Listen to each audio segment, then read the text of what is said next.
Consistency doesn't guarantee that you'll be successful, but not being consistent will guarantee that you won't reach success.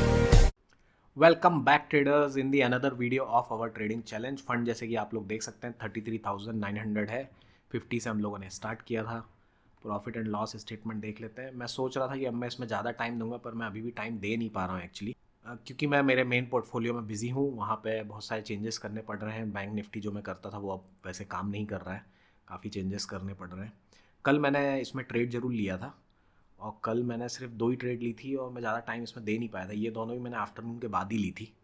एक में 130 का loss था, एक में 104 का profit something, near about no profit no loss, 25 rupees something के हिसाब से डे क्लोज हो गया था। और आज की जो ट्रेड है वो डिस्कस कर लेते हैं। आज भी मैं ज़्यादा इसमें टाइम दे नहीं पाया। एक ही ट्रेड बस मैंने ली आज, जिसमें समवेयर अराउंड 440 रुपीज़ समथिंग का प्रॉफिट हुआ।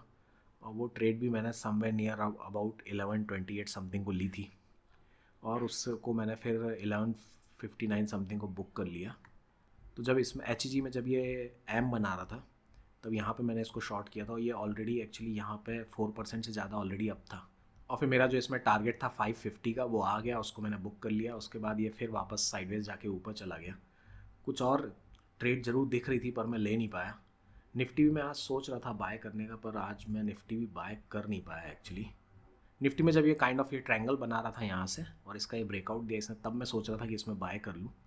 पर आजकल एक्चुअली निफ्टी बैंक निफ्टी ये दोनों के साथ प्रॉब्लम, ये बहुत बड़े बड़े कैंडल बना देते हैं, एक डायरेक्शन में कैंडल बना देते हैं। अब अगर आप बाएं में हैं और बहुत देर से वेट कर रहे हैं, राइट करके भी रखा है, तो भी सडनली आपके अपोजिट बहुत बड़ी कैंडल बन जाएगी। अब यहाँ आपका ऐसे हिट हो जाएगा और फिर ये स्लोली फिर वहीं ऊपर जाएगा और बीच में कहीं बंद कर देगा।